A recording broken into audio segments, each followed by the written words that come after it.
What's going on, everyone? Happy bye week. Welcome to the Wildcast podcast. I'm Justin Spears, here with senior writer and columnist for the Arizona Daily Star, Michael Lev, talking all things Arizona Wildcats football. And then we'll have Big 12 Bonanza.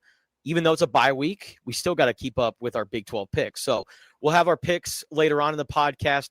Make sure you always subscribe, rate, and comment to the Wildcast podcast. Happy bye week to you, Lev. You feeling a little refreshed, recharged for Big 12 play? Yes and no. I mean, we don't have a late night football game, which bleeds over into a super early morning and kind of a wearying day the next day. But a lot of assignments this week coming across my desk. I did a couple high school pieces. I've got something coming out on volleyball. I'm doing something on the Arizona Fall League coming out.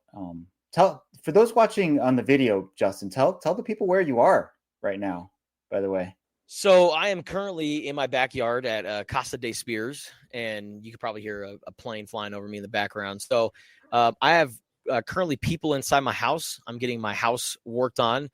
You people who probably follow me on Twitter probably saw that my ceiling kind of collapsed on me in the middle of the night last week. So I've been dealing with that over the last week, and then just kind of dealing with the cleanup from all that. And today we are in the final stages of the cleanup. And then by the time this podcast ends, hopefully my house will be back in order and back in one piece. So isn't home ownership fun? Oh, it's the best, man. It's the absolute best because you know what? All the problems are all on your plate. It's all on you, man. It's the American dream. Absolutely. But you know what? It sure as hell beats, having to rely on somebody else to get stuff done, right? It's true. No, it's true. If something happens, you can take matters into your own hands and get it done in a timely manner, which I try to do. But and you have dogs, right? So it's nice to have a yard available to you. Yes. So yeah, we're in the backyard at Casa de Spears for this episode of the Wildcast podcast. But thankfully, where are your dogs, by the way, right now? Oh, they're right here, right below me. There. Okay. Yeah. Well trained. I'm impressed. Yeah, you might hear them here coming up here during Big 12 picks, but yes, we are in a bye week right now, and Arizona, the coaching staff, they're out on the road doing some recruiting. They're out at places like Texas, Hawaii, Utah, Nevada, California, both Southern California and Northern California, and also tapping in with the in-state recruits. Very interesting class, Lev. I didn't know if you know this, but Arizona has the 42nd best class in 2026, which is number 7 in the Big 12. I feel like that's a pretty solid class for the Arizona Wildcats. And they're hitting all the right spots. They're hitting California. They have a handful of guys from the state of Texas, and they also have a few in-state prospects, including offensive tackle Malachi Joyner, who's kind of climbing up the rankings right now. So I kind of like this Arizona recruiting class. What about you? What do you think about this group? Yeah, I mean, there's a big headliner in this class, of course, and that is quarterback Oscar Rios of Downey, California, who's one of the top ranked quarterbacks in the class of 2026. He is the only kind of, I guess, consensus 4-star, although, as you mentioned, Malachi Joyner just got a big bump, I think, from rivals in terms of his rating. But it's kind of been, it's interesting when you think about Brent Brennan's regime so far. There have not been a ton of impact freshmen, which doesn't mean that they aren't recruiting well. I think they have this plan. It's kind of it's a layering, right? Like they sought in the portal, especially this last year, to bring in guys who had a lot of college experience who would come in and play right away.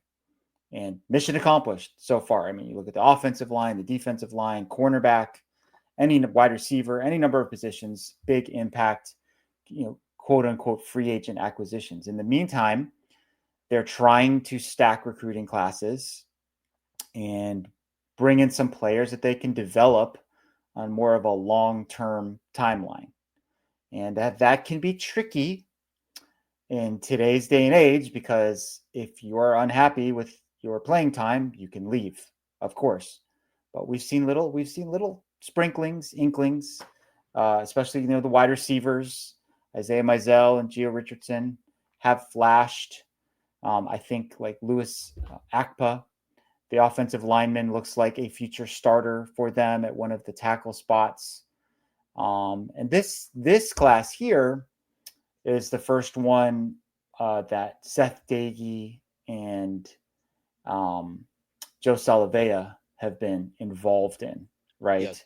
So that's kind of a big deal. Those are two big timers when it comes to recruiting, and it'll be interesting to see kind of how it turns out at the end with those guys having a pretty big influence on the class.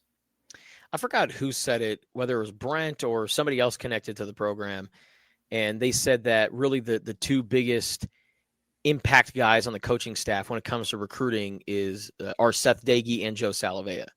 Like Seth Dagey just has a certain presence, certain just way about him that's just very genuine. And then Joe Salavea, not only can he relate to Polynesian recruits, but he's also really good with the parents. I think maybe it was Danny Gonzalez who said that. I think maybe it was us last week. Oh, really? Remember that was one of the questions we got. Who's the best recruiter? Oh, maybe it was us. So it's just in our heads. Yes. But yeah, I just feel like those two guys are really impactful on the recruiting trail, and yeah, it's going to be really interesting to see what they can do this year. They currently have 20 guys. Maybe they'll add a couple more. But yeah, it's a good point, Lev, about the transfer portal, and it's kind of the way it is with college football nowadays. Now that it's more of a pro model, like for positions of need, you go out into free agency. You go out and you get those guys available that have that experience. And then you also, for depth, you want to go through the draft or recruiting high school prospects. So, but I like this group so far.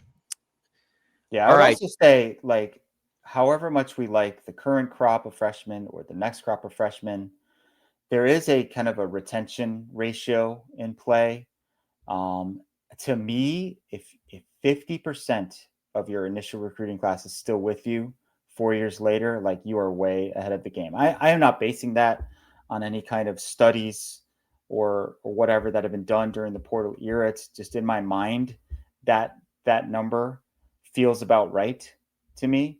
I've always thought too, like, if you hit on 50% of your players in a given class, that you're doing really well. The 2022 class, super successful for Arizona. Of course, many of those players subsequently transferred when, the coaching change happened.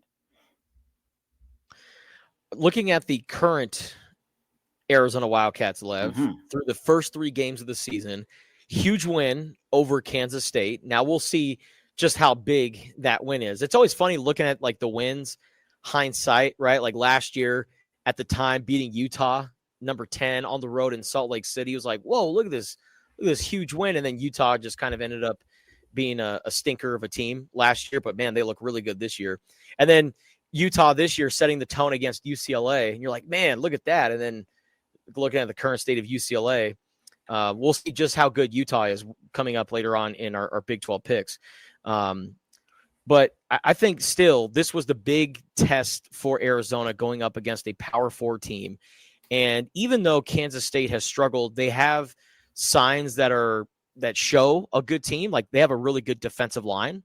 And I thought Arizona coming out and having the rushing game that they had, right, going for well over 200 yards, Ismail Mahdi having 189 yards and becoming the Big 12 offensive player of the week. The Arizona offensive line got the Beef of the Week award as the offensive line of the week. And doing that against a line like Kansas State, I think shows a huge sign of growth. And the offensive line was a big area of concern going into this season. Now, there's still some questions, right? Holding is a big issue. Rhino Tapatotai has 4 holding penalties in the last couple of games.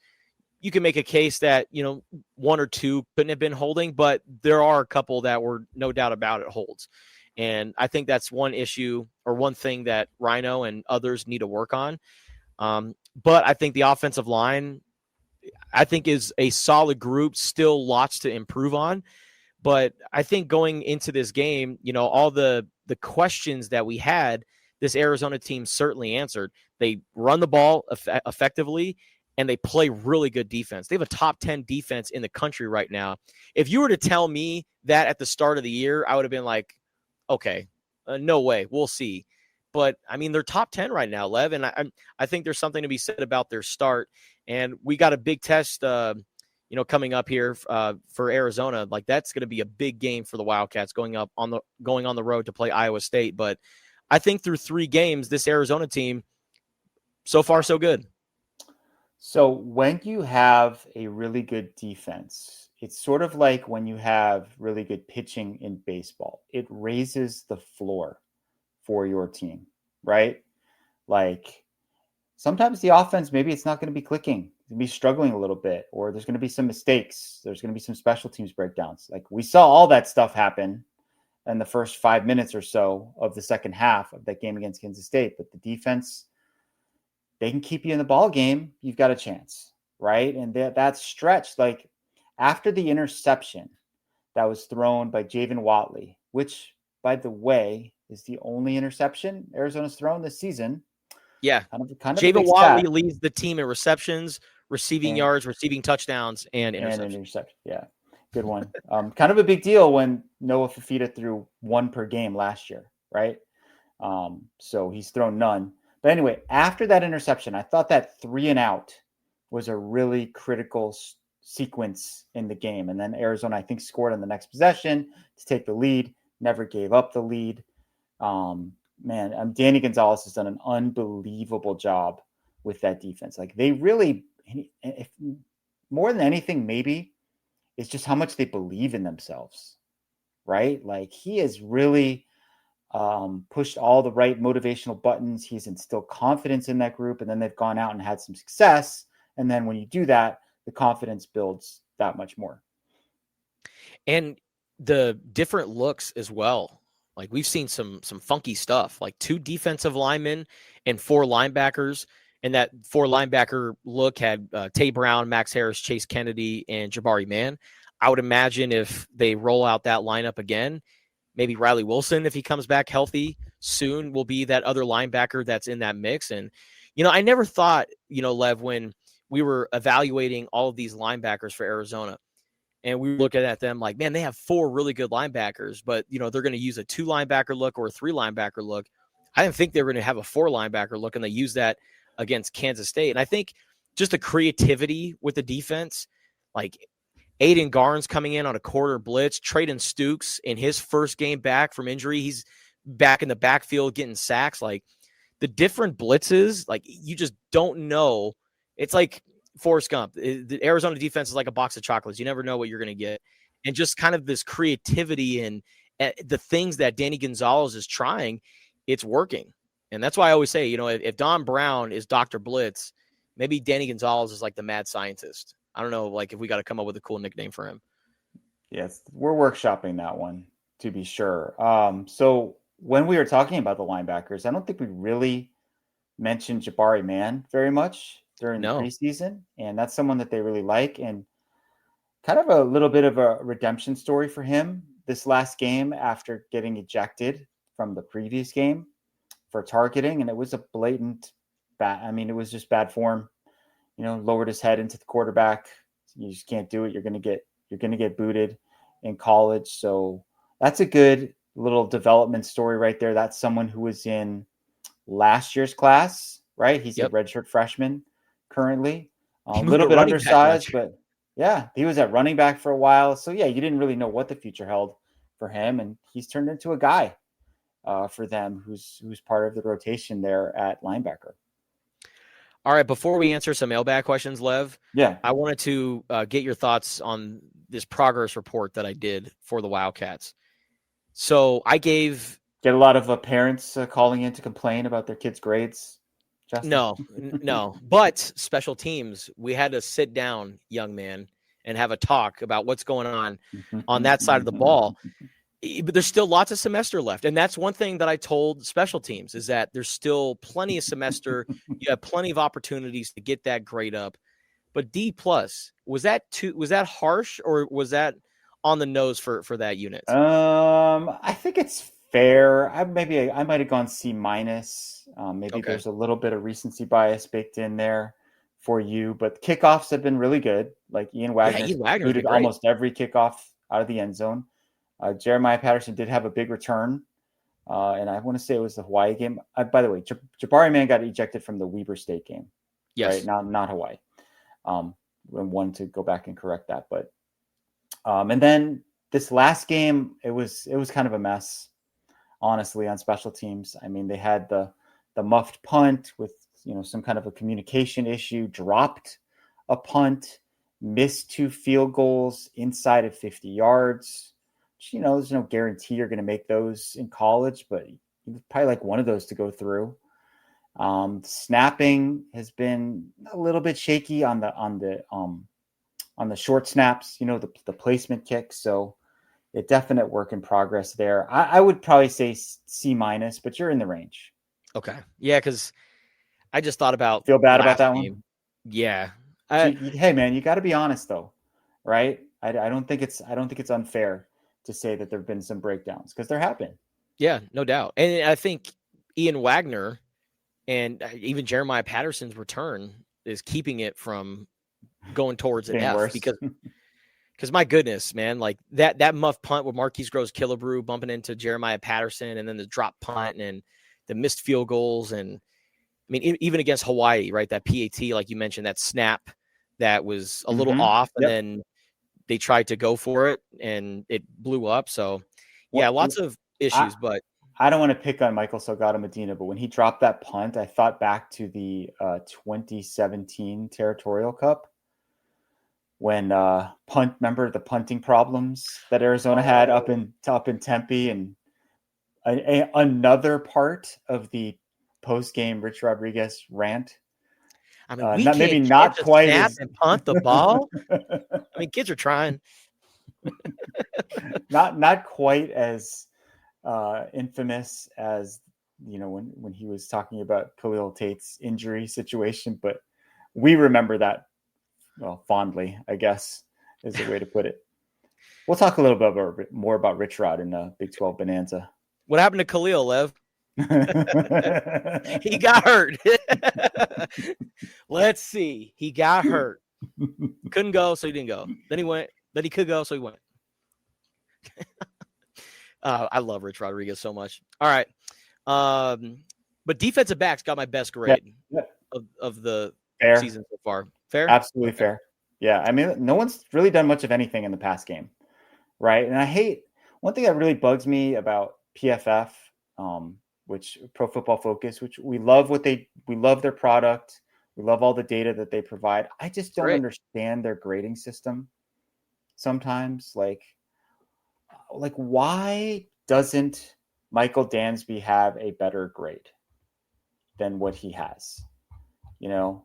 Just as an example, because to me, like the most important thing, like more than anything, is are you allowing completions or not? Right? Yeah. And he is currently allowing 35.7% completions. Only 5 out of 14 passes thrown into his coverage area have been completed, right? So you would think, I mean, that's the primary job for a cornerback, correct? Yep. That's absolutely pretty much it. So where does my guy Dansby rank among Arizona defenders? Let's see if we can find him. Number 17. What? 67.4 overall rating. And his coverage grade is 66.9. So that's ludicrous. That's what I'm saying. I don't understand the grades. But that's why we kind of do our own grades and the coaches do their own grades because sometimes the eyeball test tells you something a little bit different than whatever your formula is. But yeah, I mean, Genesis Smith, best player on the team, I think, either side of the ball. Yep. Absolute star. I think all Big 12 caliber performer, might be a guy who could even go pro after this year. It's had basically like the defense has had one bad play. He was involved in that one bad play. It's going to happen, right? No one's perfect, but otherwise they've shut everybody down. And the secondary has played a huge, huge role in that, even with Marquise Groves-Killebrew being banged up and not being totally available, and Traden Stukes having Yep. played, I think, only 7 defensive snaps. Yeah, the defensive secondary has just been awesome. Stellar. Genesis Smith Yeah. has been fantastic. One of my all-time favorite players to watch at Arizona. And he's got this kind of infectious personality. He plays with so much energy. And I think having that as your best player certainly sets the tone for the other guys. Yes. And he also, not only did he break up the ball at the end of the game, but in that 3-and-out sequence that I referenced, he had quarterback pressure, right in Avery Johnson's face on 3rd down. Another, exotic blitz drawn up by Danny Gonzalez that worked really well. And the bounce back, like you said, how he answered after giving up that 75-yard touchdown. Gavin Hunter, kind of same deal in that first game against Hawaii, had back-to-back bad plays and then comes up with an interception. Like that kind of resilience and just bounce back, that was something we didn't see with last year's team. It felt like whenever a bad play would happen, it felt like it snowballed into a bunch of bad plays. And then you look up at the scoreboard and all of a sudden Arizona's down by 3+ touchdowns. It's like, how did this game get away from Arizona so quickly? And Arizona, they don't allow those kind of things to happen. Now, there's still lots of season to be played, right? They've only played 3 games, but I think the resilience, when they face a little bit of adversity, that counterpunch that they have and that bounce back, I think that bodes well for Arizona. Yeah, Gavin Hunter, by the way, that's a success story. Again, not someone we were talking about very much in the offseason, and he's emerged as a valuable piece. Hasn't really been much fall off at that position, that safety nickel spot that they call it.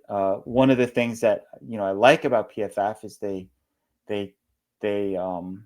track missed tackles, and according to PFF, Gavin Hunter is yet to miss a tackle in 10 attempts so far this season. So he's at a 0% missed tackle rate, which is you can't do any better than that, can you, Justin? That's damn good percentage if you ask me. All right, Lev, let's dive into the mailbag questions before we get our guy Jordy on the show to look at the Big 12 football schedule. What's our first question? Yeah, I've got 3 leftovers from last week. We'll start with Sean, and this is a familiar topic. This was asked, I think, in any number of ways in our previous mailbag, but it shows that people are interested in the new conference and they want it to do well. Sean asks, what does the Big 12 need to do to get 2 or more teams in the playoff? What specific records by teams would be enough to get them in? 1 loss, 2 depends on the losses. Okay, so I would say minimally or maximally like 2 losses. That is the most you can afford. And sometimes that is not good enough, because I am pretty sure that that's what BYU's record was last year at the end of the regular season, 10-2. I'll double check that while we're talking here, but they didn't really get any consideration at all, despite their 10-2 record. The fact that they defeated SMU straight up, right? At SMU during the regular season, and SMU, they got in, BYU didn't. That's a little bit of the they were 10-2. That's a little bit of the bias that's maybe still a little baked in, even though it's not supposed to be, when it comes to the schools on the East Coast versus maybe schools on the West Coast. So most you can lose is 2 games, I would say, and a lot of it too depends on like how the schedules break out, and not everybody plays everybody else. So you could end up, if things go the Big 12's way, you could end up with like 2 1-loss teams facing off in the Big 12 championship game. And then maybe the loser of that game does end up getting in. The loser of last year's game was Iowa State. Obviously they did not. But I think it's an uphill climb, and you're not going to get more than 2. I think 2 is probably the limit, unfortunately. While we're in this 12-team world, you might see 4 or 5 from the SEC or the Big 10, but there's a record threshold you have to hit, and then it obviously helps to have some big spotlight victories or out of conference victories. We don't have too many opportunities for anything like that anymore. TCU plays SMU this week. Obviously, a lot of eyeballs will be on the Texas Tech Utah game, and the winner of that game kind of goes into the driver's seat a little bit when it comes to the playoff. Yeah, well, fortunately, if the two teams that I think are going to go to the Big 12 championship, they don't face each other this season, and that's Iowa State versus Texas Tech.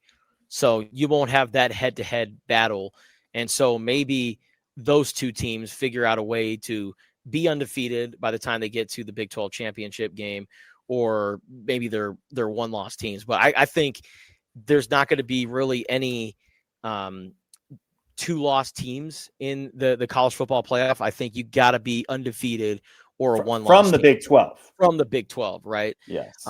Unfortunately, the Big 12 is, that conference where they have to be stellar in comparison to some of the others. Unfortunately, that's just the way it is right now. But I think not having the Big 12 media poll going into this year kind of eliminates the narrative, right? Because BYU going into this season, or going into last season, they were viewed as one of those lower quarter teams in the conference. And then they ended up becoming one of the top teams in the league. And so not having those preseason narratives, right? ASU was a team that went in last year, last in the conference. And in order for them to really get that respect, they had to just go out and win the conference outright. I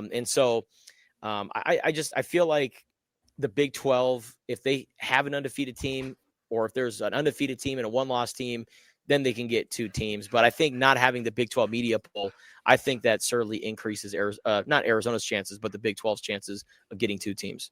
Remember, last year it came down to Iowa State and Arizona State, and they both were 10-2 going into the Big 12 championship game. So you knew whoever loses this game is not going to get in with three losses. Just no freaking way. And it also didn't help Iowa State's cause that they got blown out in that game. All right. So this one from AZ Cat John is very interesting. And I don't know if we're going to be able to answer it because we're not experts of the local political scene here in Tucson, but I'll read it anyway. Lots of talk about attendance and atmosphere. Why hasn't there been talks with the city to build a 45,000 seat domed stadium with revenue bonds? City can use it for concerts, parking, and other events. Cost would be about $1 billion. Could have game days or day games in September. I love the idea here that AZ Cat John is presenting, but you're also talking about dealing with the city. You were talking about a major expenditure. And where is this dome? Is this domed stadium going to be on campus at the site of Arizona Stadium right now or somewhere else? And I don't think anybody wants to move Arizona football off campus, right? Like, I think probably the best part of an old kind of rundown stadium is its location and its proximity to the mall where everybody does their tailgating, right? I am not a fan in general of off-campus stadiums. It's way better if you can do it on campus. I love the idea here. I still think there's some sort of way eventually, years from now, that they can kind of retrofit this stadium to make the seating capacity a little lower, maybe add some sort of canopies or shading or something to make for a more pleasurable experience for the fans. But man, I don't know, like involving the city and building a dome stadium, that sounds a little bit like a pipe dream to me. Yeah, and not only are you dealing with the city as well, but you got to think about media and TV, right? Like they're the ones that control the kickoff times and whatnot. In Arizona, I mean, do they want to have more eyes on them on national TV? Well, they got to play more later games at home. So, unfortunately, you're just dealing with so many different aspects that it makes it an uphill battle. And so I think to compromise, I agree with you, Lev. I think that they have to retrofit the stadium and add the canopies, like almost like down in Miami with like the Hard Rock Stadium. A lot of soccer stadiums have those kind of canopy looks where it's still outdoors, but there's a lot of shaded areas. And I also think, in order to improve the atmosphere, like if you really want to get with the city, rather than create a dome, how about you work with that whole corner right there on Campbell and and you create kind of like this entertainment district, right? Where maybe there's hotels or maybe there's areas to get food, and just make it to where it's a destination for fans to go to before games. So I like the dome idea, but I think that's certainly a pipe dream. Yeah, the start time thing is always interesting, right? Like we all want earlier game starts for many reasons, including our own like personal Sure. health and well-being. It's very difficult to do at certain times of the year. Early in the year, it's just too hot. But you make a really good point. Like that window is almost exclusive sometimes, right? Like they're looking down the road a little bit when BYU plays Arizona here on October 11th. And the reason I bring this up is because that's the same day as the Arizona Fall League triple header. So I was talking to some people today about, like, when do you think that game might kick off? Is it going to interfere, whatever? My guess is that's going to be like a 7:15 or 7:30 kickoff with two West Coast teams.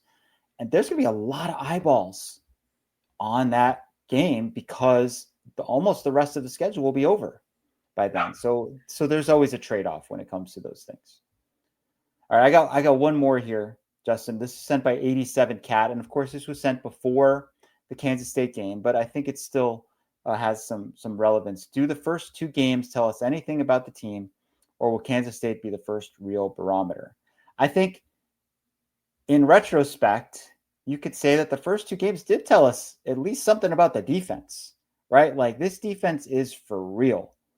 They shut down Hawaii. They shut down Weber State. Danny Gonzalez wasn't happy necessarily with how they performed, but I mean, they only gave up 9 points. And then you turn around, you face a better opponent. Maybe Kansas State isn't as good as everyone thought they were going to be, but still better than those two teams. And again, they gave up one play. The other touchdown came after the dropped punt, which was blocked and brought out to the 13-yard line. So a 13-yard drive, 175-yard touchdown. Otherwise, it's all field goals. There were 4 fourth down stops. They held them to under 200 yards of total offense, which in today's day and age is like a crazy good figure. So I think we did learn something, and I think the Kansas State game, maybe confirmed it a little bit. Well, if you want to talk about impressive stuff on defense in today's day and age in college football, think about this. They held their last two opponents, Kansas State and Weber State, to fewer than 100 passing yards.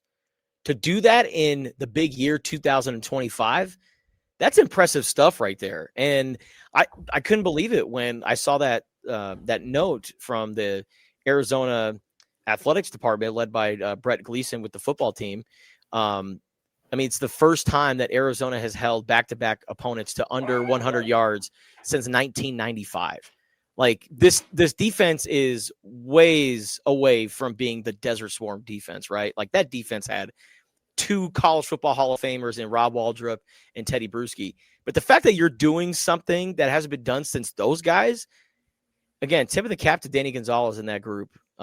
Just absolutely impressive stuff. And we're going to see more of a test, this upcoming week with Iowa State, because they use a lot of tight ends. So this is kind of a different offense than what Arizona is accustomed to all year long. So we'll see just how kind of versatile this defense can get. Yeah, they also have a very smart, savvy veteran quarterback in Rocco Becht, who makes a lot of good decisions. I don't think, they're going to be able to fool him very much. So it might be more of a game where it comes down to execution and making plays. And hopefully Trey Smith will be back for that game. We'll find out more in the middle of next week, Justin, when we get our first availability report. Very exciting. Hey, has your Desert Boom nickname for the defense, is that taken off yet? Or a lot of people like it, man. Yeah, okay. Desert Boom. A lot of people also like Desert Doom as well, because everyone loves alliteration. So Desert Doom, Desert Boom. We'll see. I think Iowa State, I think if the defense shows up there and they have a masterclass performance against the Cyclones in their place, maybe that's when the nickname will start to take off. So TBD on that one. Yeah, the problem I have, if you'll indulge me for a second, is it sounds good, but there's no real like pun kind of thing, like Desert Swarm, Desert Storm, like that was such a natural fit. Plus the swarming concept that they're still promoting even today. But boom, I like the boom part because lowering the boom, Legion of Boom, hitting people, like that Costco part of guys. it. That part of it, that part of it really works. So I don't know. I'm not in love with it yet, but maybe it'll grow on me. We'll see. All right, real quick, Lev, before we get our guy Jordan on, Yeah. a couple questions here. This one comes in Right. from Jason C. Jason asks, does Arizona have a red zone offense issue? I don't know if they have an issue. They have a whole, because if you look at it, a lot of their issues are coming based off of holding penalties with the offensive line and also wide receivers, right? They're just as guilty as holding. So I think really the holding calls, because if you look at red zone offense, Arizona's top 3 in the Big 12 right now when it comes to efficiency and putting points on the board. So I wouldn't say they have a red zone scoring issue. They have a red zone penalty issue. Yeah, I mean, that's well put. The holding problems have been a huge deal for them. If you look at just overall scoring percentage of time that they score points in the red zone, there are 5 teams that have scored 100% of the time, and Arizona's right behind them at 94% of the time. If you look at touchdown percentage, Arizona's next to last in the league. So that's what's happened with those holding. They're not scoring.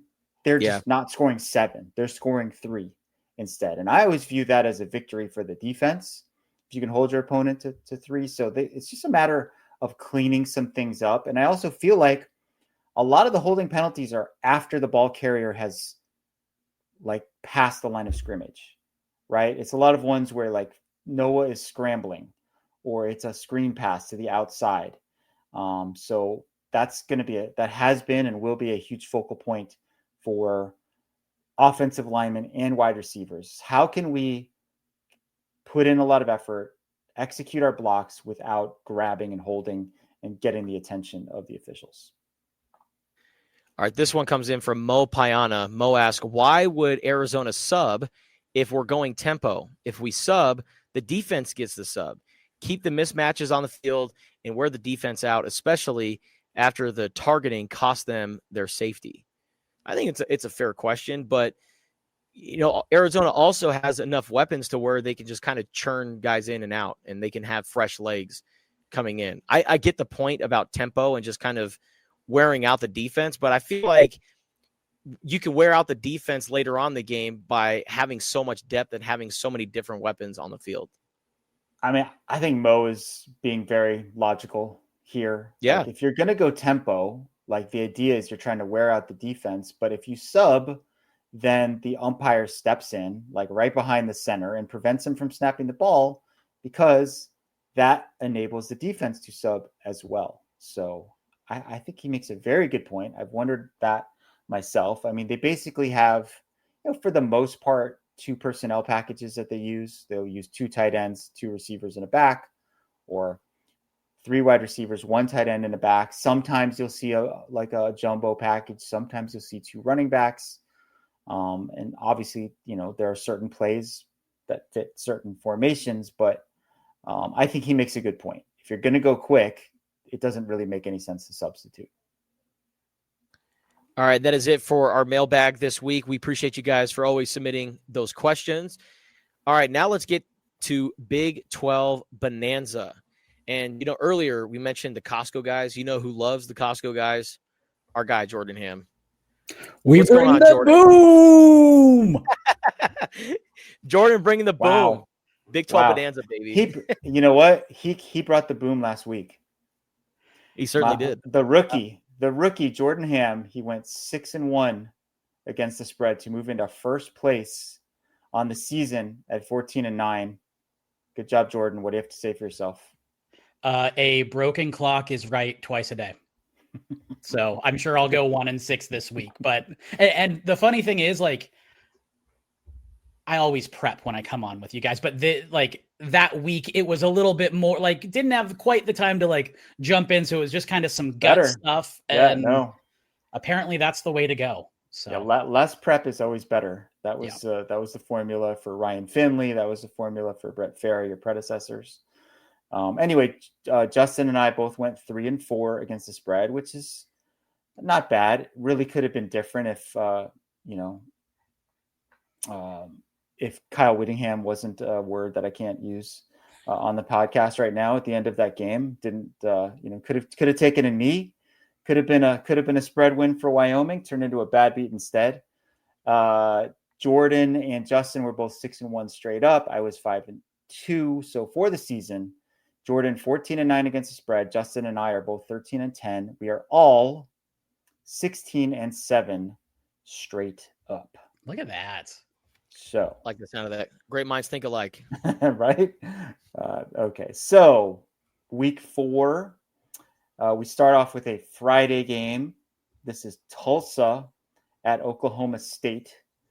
This game is on ESPN, 4:30 p.m. our time Friday. There's been a lot of line movement with this game. We're settling in here at 12.5. That's what Tulsa is getting. The last time we saw Oklahoma State on the field, it did not go well at all. They lost 69-3 at Oregon. And honestly, it could have been an even bigger margin, I think, than that. I think that was the score after 3 quarters. Tulsa's 1-2. Coming into this one, they beat Abilene Christian. They've lost to New Mexico State and Navy. They gave up 367 rushing yards to Navy. The quarterback situation at Oklahoma State is not great. They had settled on House Hedgney coming into the season, and in the first game, he breaks his foot. Zane Flores replaces him. That did not go well at all against Oregon. They actually signed a quarterback this week, who had been at North Alabama and wasn't on a roster, so I guess he can actually join the team. But probably the most noteworthy thing that happened with Oklahoma State this week is that Mike Gundy had some interesting comments, as he often does. He was asked, I guess, about social media, and I think it was a pretty smart take on his part. He's like, we don't try to keep them off of social media, off of their phones, because we are not going to succeed. The players they're going to be on their phones. They're going to see all that stuff. He's like, I can't keep my own sons, my own children off of their phones. So why would I bother with our players? So the always entertaining Mike Gundy. Anyway, as it pertains to the game itself, obviously it would be bad from a social media standpoint for Oklahoma State to lose to Tulsa on a Friday night when there's going to be a lot of eyeballs on that game. So I don't think that's going to happen. But 12.5 is just too much for me. I don't trust this Oklahoma State team at all. So I'll take the Cowboys to win the game, but Tulsa with the points. Yeah. Not optimistic with Oklahoma State. Like you said, they have a quarterback issue. They had 67 passing yards total in that game against Oregon. That's fewer yards than Oregon had points. It's insane, man. Yeah, so like you said, man, I don't trust the Oklahoma State team, but it is in Stillwater, right? Yes. So it's at home. I'll go with Tulsa to win, but I think Oklahoma State will cover. Are you Oklahoma State to win and Tulsa to cover? Yes, sorry. Excuse me. Yeah, yes. Backwards. Okay. Just so we're clear here. Okay. Yes. Jordan, what you got? Looks like we're going 3 for 3. I'm going to have Oklahoma State win, Tulsa covers. When I was doing the documentary on Zaven Collins coming out of Hominy, Oklahoma, and he played at Tulsa, we heard a lot about how a lot of these Tulsa players ideally would like to play for Oklahoma State, Oklahoma. They grew up, fans of some of those bigger programs, but for whatever reason, they weren't able to make it. So this was always a very big game for Tulsa. But the thing that swung me from picking Tulsa outright was the fact that Oklahoma State's coming off of a bye and Tulsa's coming off a game against Navy. And I subscribe to the Bruce Feldman body blow theory, where if you play a very physical team the week before, you're still feeling it. So I think that gives Oklahoma State the edge, but I think it's going to be within 12.5 points. Yeah, that didn't help Kansas State either, right? Having played Army the week before, playing Arizona, you're still feeling that, and that was a short week for them too. Yeah. And it's a short week for Tulsa, playing on a Saturday and then a Friday. So good theory there. Okay, the big game of the week. It's Texas Tech at Utah, number 17 at number 16. This is the big noon game on Fox. It is a 10 a.m. kickoff in Salt Lake City. Both undefeated teams here. Of course, Texas Tech, when I sent the picks out to you guys, getting 3.5 points at Utah. So basically, the hometown, the home team bump for the Utes. The initial injury report came out this week for that game, and Kyle Whittingham, my guy, he had 4 guys on their total and said they were all out, which I guess is true. Not one single other player was questionable or doubtful or probable. So either Utah is really healthy right now, or Kyle is not necessarily giving us all the information that we would like to have. Texas Tech is averaging 58 points per game, which is 1/2 point greater than what the over-under is for this game for both teams. I don't think Texas Tech's going to score 58 points in this game. Maybe I'm wrong. I mean, Utah's only allowing 8.3 points per game, so it doesn't seem likely. Really, the big matchup in this one, though, is that defensive front that Texas Tech has built largely through the transfer portal against what many consider to be the best offensive line in all of college football. David Bailey, the transfer from Stanford, is off to a great start, going up against a potential first-round pick at left tackle for Utah. So this is a tough game. There's a lot of tough games on this slate. I'm a big believer in Utah, and I think even if with a 10 a.m. start, I think their crowd is going to be raucous. I think it's one of the underrated home field advantages in college football, and I think they're going to control the game with their physicality, their multiple rushing options, including Devin Dampier. So even though I wish the spread was a little lower than 3.5, I'm very tempted to take Texas Tech with those points. I'm going to take the Utes to win and cover. Yeah, one thing I've learned about Utah and BYU is that they have some very passionate fan bases, and they don't need coffee to bring the energy at 10 o'clock in the morning, right? This is just an absolute passionate fan base and one of the best home field environments in college football. And this is a clash of titans. I mean, when you look at it, you have Utah's offensive line, in my opinion, the best O-line in the country. And then those guys on the other side with Texas Tech. Like, this is going to be must-see TV. I mean, if you're a fan of football, if you're a fan of trench warfare, then this is the game that you have to watch. But I think considering the home field element, I think Kyle Whittingham and the Utah Utes, I think they set the tone, they set the standard, and they come out with the win. I got Utah winning by a touchdown. I'm right there with you, Justin. I think that prior to last year, I looked it up, and Rice Eccles, like, they have lost like 13 games in the past like 12 years prior to last year or something like that. Like, they can really get that thing jumping pretty quick. And Devin Dampier has played great so far, taking care of the football. And like you said, this offensive line, I think, is just battle tested, ready to go. I think it's going to be a really good game, and I think a really physical game, but I think Utah takes this one by a touchdown. So my second screen in the 9 a.m. window will be on SMU at TCU. That game is on ESPN2. It's at TCU, which is favored by 6.5 points. This game is called, or they play for, the Iron Skillet. These two Dallas area teams, but it's maybe the last time it's going to happen because the series has not been renewed. This is the 104th meeting between the two. You will remember last year, SMU beat TCU handily, 66-42. And that was the game where Sonny Dykes got ejected for arguing with the officials. So that was not a good day for the Horned Frogs, but they are obviously off to a good start this year. They made a big splash in that first game of the season against North Carolina, then had a bye, quietly dispatched Abilene Christian last week. I think we all are big fans of Josh Hoover. TCU has yet to allow a sack, which is a positive sign. Now, they do have one injury concern going into this game, and that's their top running back.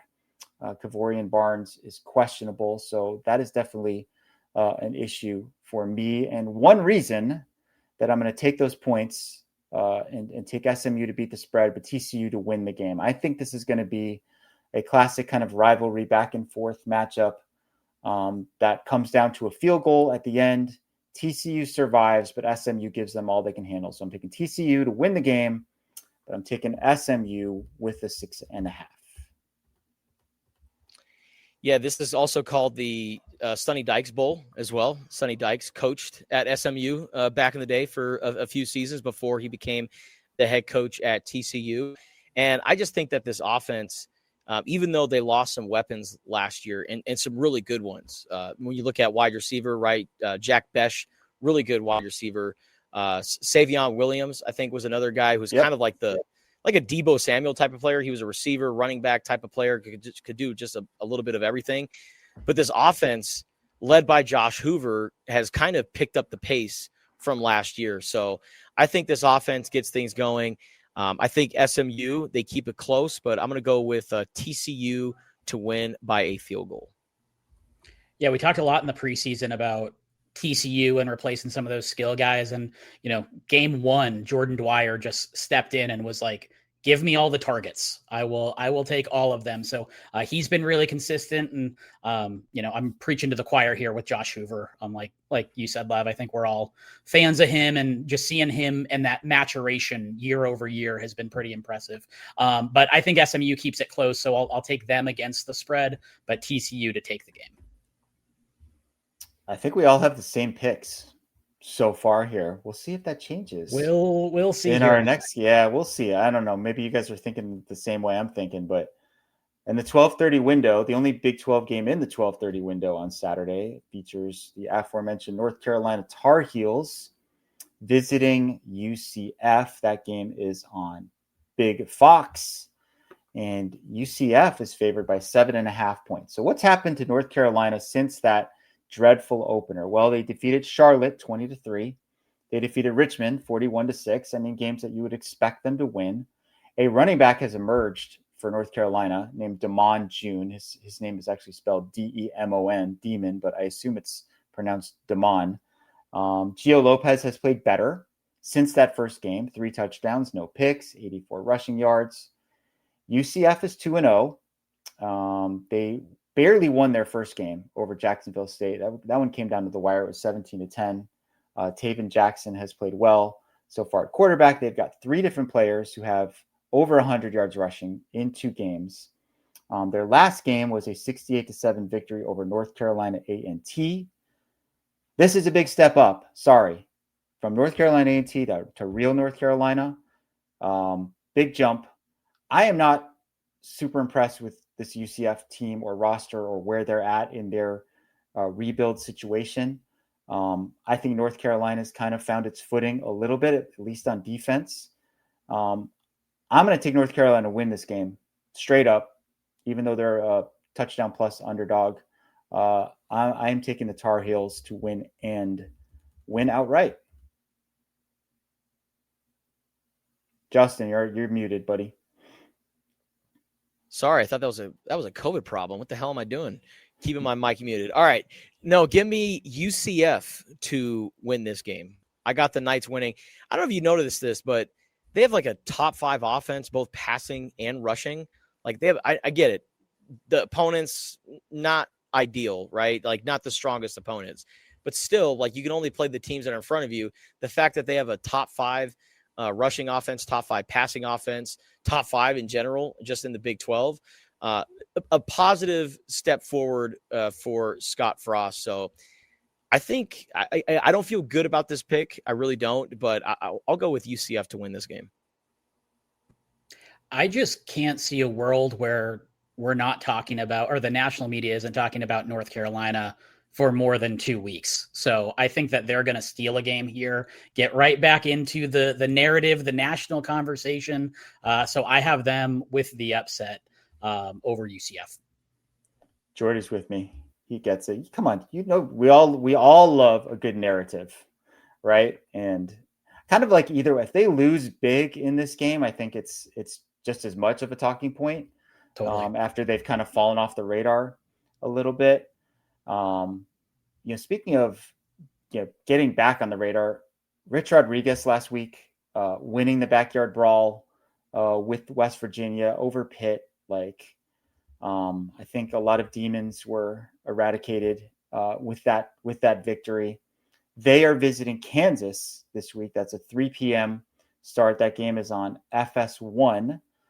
Kansas is a pretty big favorite in this game, 13.5 points. And I think, there's some reasons for that. I mean, the main one probably is that people anticipate that West Virginia will have a pretty big letdown after an overtime game, super emotional game last week. It honestly shouldn't have been that close, but Rich Rod decided that he was going to play a freshman quarterback by the name of Scotty Fox, and he threw 2 interceptions in the third quarter and kind of kept Pitt in it. Nico Marchiol actually had a really good game. He was 19 for 25, 192 yards and a touchdown, very efficient. They discovered a new running back, Ty Edwards, who replaced the injured Jaheim White. He rushed for 141 yards and 3 touchdowns. Justin, did you know that Ty Edwards has been playing college football since 2019? Wow. Ty Edwards started his career at the Georgia Military Academy, and then he spent a couple years at Hutchinson Community College, and then he was at UTSA, and then he was at Northern Iowa, and he was one of the 4 West Virginia players who sued basically to get more eligibility, and a local judge over there in the state of West Virginia granted eligibility. So 7th year running back Ty Edwards is now the main ball carrier for the Mountaineers. Last time we saw Kansas, they got outgained by Missouri, 595 to 226. Ooh, alarming to say the least. But one of these teams is coming off a bye, and that's Kansas. One of these teams is coming off a difficult, emotional overtime game in West Virginia. So even though it's a pretty big spread, I'm going to take Kansas to actually win and cover the 13.5 in this game. I'm right there with you, with West Virginia coming off an emotional win, Kansas coming off a bye, so they are recharged. And this is a really good Kansas football team, kind of a team that's redeeming itself last year, because they were supposed to have a good year last year, and they really didn't. So I've been encouraged by that offense with Kansas. One thing about West Virginia, though, they lead the conference in sacks. I don't know if you know this, but they have a really good defensive line. They also are one of the top teams when it comes to forced fumbles this year. So I don't know, maybe that defense, maybe they just muck it up and make it kind of messy and they figure out a way. So I'll go with Kansas to win, but I got West Virginia to cover. This is my Let's Get Weird game of the week. I'm picking West Virginia to get the upset. Games like last week, and I actually watched that one pretty closely against Pitt, and the offense was lacking for much of the game, and there were shuffling of quarterbacks and all this stuff. But when it came down to it, and they needed a key 3rd down completion with about 2 minutes left in regulation, Nico Marchiol delivered a tight end seam, and it was perfect. And then they're able to take that. So last week can either be a galvanizing game that unlocks a whole bunch of things for West Virginia, or as we've talked about, it could be kind of the letdown game and, everybody falls back down to earth a little bit. I'm, for some reason, just in my gut, I just feel like this is going to be something that West Virginia is able to ride a little bit and surprise a very good Kansas team. But this has been the Chaos Conference, so I think this could be an early strike that maybe not many are anticipating. See, this is what I like. We all have a different pick, completely different pick for this game. Three different options have been pursued here, so we'll see what happens. You might be right. There might be some momentum built by that game last week. All right, so now into the 4:30 window. BYU doing what BYU does and playing like a weird out-of-conference game across the country. They're traveling to East Carolina to face the Pirates. This game's on ESPN2. BYU is favored by 6.5 points. Justin, you're going to love this. You're going to love this factoid that I dug up about this game. Do you know who East Carolina's quarterback is? Oh, it's not Braylon Braxton. He's at Southern Miss. No. Who is Eastern Carolina's? Okay, it's Caden Hauser. Okay. Now, Caden Hauser is a transfer from Michigan State. Do you know where Caden Hauser played high school ball? No, I don't. The answer would be St. John Bosco. And he was in the class of 2022. So, you know where I'm going with this, right? Yes. Yeah, we saw St. John Bosco play against Servite High School back when T-Mac was committed to Oregon, right? Like, in Rayshon Speedy Luke wasn't even committed yet. Wow. So there were like 15 like legit, maybe more, like legit college players in that game. And Caden Hauser was the quarterback for Bosco against the Servite, team that we were kind of more focused on because they had a bunch of they had 3 at that time. Yeah, Mason Graham. So yeah, so that game, like we'll never forget that game. Caden Hauser was in that game, and he is the quarterback for East Carolina, which opened the season with a 1-score loss at NC State, which is unbeaten. Looks like a pretty good ACC team. Last week, they beat Coastal Carolina at Coastal 38-0 and outscored them 497 to 239. BYU's played 2 games. They've got some really weird stats going on right now. They're allowing 9 rushing yards per game. They're allowing 1.5 points per game. We do not have enough of a sample size for BYU to really know how good of a team they are. But what I do know is that Bear Bachmeier, their true freshman quarterback, will be playing on the road for the first time in his career. That is always a challenging task for a true freshman quarterback. So I'm going to take East Carolina to win this game outright and log a mild upset over BYU. I'm going to keep it short and sweet because we have a work meeting in a little bit. Give me BYU to win on the road. And I got them winning by a touchdown as well. I think they get it done. Yeah, we haven't been able to tell much about how truly good this BYU team is based off their competition, but they've taken care of business. And you know what travels is a run game, and they have a pretty good run game. So yeah. I'll take BYU straight up. All right, we got 2 more games and here. The spread. Yeah, we got 2 more games here. ASU at Baylor. This game is also in the 4:30 window. This game is on Fox. Baylor is favored by 2.5. Jordan, the floor is yours. Tell us about ASU's bounce back last week and what you think of this matchup. Yeah, ASU had an uneventful game, I'd say, against Texas State. Took care of business. You saw the offense take some steps. Raleek Brown has really shown what he can do as a guy that's a little more featured than maybe I was anticipating. Kyson Brown, I believe, should be back for this game, so they'll have a full backfield to work with. Even then, there were still some missed throws, some penalties that you'd like to get cleaned up on there. And then Alford and Jalen Moss should be out for this game or will be out for this game. So Jalen Moss was presumed to kind of be that target monster opposite Jordan Tyson. He got hurt in the NAU game and hasn't been able to get back. And then Alford, key part of that defense in the secondary. And now that we talk about it, he didn't play the Texas State game.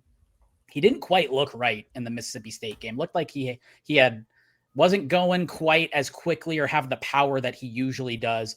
And I think that showed on some pretty crucial plays. So they are going to hold him out. Montana Warren, another safety, is questionable. So this is a bad time to have guys in your secondary out when you're facing the Big 12's number 1 passer in Sawyer Robertson. He's second in the country in terms of passing yards. This Baylor offense has the number 1 passer, the number 1 rusher, and the number 2 and 3 receivers in the Big 12 right now. So this offense is just humming. So I'm picking Baylor. At the beginning of the year, this is one that jumped out to me that's like, this is going to be just a tough game, and you pile on some of those injuries. Even though ASU's made some good progress, I just have a feeling that that Baylor's going to be a little bit too much on the offensive side to slow down. Yeah, I'm right there with you, Jordan. Baylor's offense looks very potent this year, but they also have a really bad rushing defense too. Mm-hmm. And this is where I think ASU, if they can kind of maintain time of possession and control the line of scrimmage, and Kanye Udo and all those guys can get going, I look at this as a big rushing performance for ASU. So I'm going to go with ASU to win on the road in this game. Wow, I was not expecting that, but I like it, Justin. In the last 6 quarters, ASU has 431 rushing yards. So that's pretty good. I agree. That is the formula for them to stay in this game. Sawyer Robertson has 1,070 passing yards. That is 2 off the national lead, which is held by Steve Angeli, former Notre Dame quarterback, who's now at Syracuse at 1,072. But I'm with Jordan on this one. I think Baylor at home with a really potent offense and a banged up ASU secondary. It's going to be, I think it's going to be a really fun, high scoring shootout type of game, but I'll take the home team in this one. And the spread is very reasonable at 2.5. So give me the Bears in that one. All right. Last game of the day. It is the Wyoming Cowboys at Colorado, 7:15 p.m. kickoff on ESPN. Colorado is giving 13.5 points. Colorado's changing quarterbacks again. They went with Ryan Staub last week. They're going with Caden Salter this week. I guess my overall take on Colorado at this point is, what are they good at? Like, I don't know if they're really good at anything. I think they have enough talent to beat Wyoming, but I don't think they're going to blow out Wyoming. So I'm going to take the Buffaloes to win the game, and I'm going to take the Cowboys of Wyoming to beat the 13.5 point spread. Yeah, I think there's just way too much carousel going on at the quarterback spot, not a lot of continuity. They have good coaches, I think, at Colorado, but just they can't find any rhythm at quarterback. But man, 13.5 points, that's a lot. So and they're at home, they're at Folsom Field. So I'll go with Colorado win, but Wyoming to cover. Yeah, you have Wyoming coming off a game against Utah. Again, going back to body blow theory, I think they hang in there for most of the game, but Colorado takes the game. So you're going to you're taking the points, Jordan? Taking the point. Wyoming against the spread, and then Colorado straight up. Okay. I don't want another heartbreaker, Wyoming. You got to come through. Come through, man. That was so painful last week. Anyway, there's Big 12 Bonanza for week 4. Yes, sir. All right. We'll have all of our picks once again next week when Arizona gets back to play Iowa State. Should be a fun week next week in Big 12 play. And that'll do it. Jordan Ham from Sports 360 AZ. We appreciate you, as always, for hopping on the podcast to provide your picks. And check out our coverage of Arizona football and all things college football this season on Tucson.com and the Wildcaster mobile app. And as always, don't forget to subscribe, rate, and comment the Wildcast on Apple and Spotify.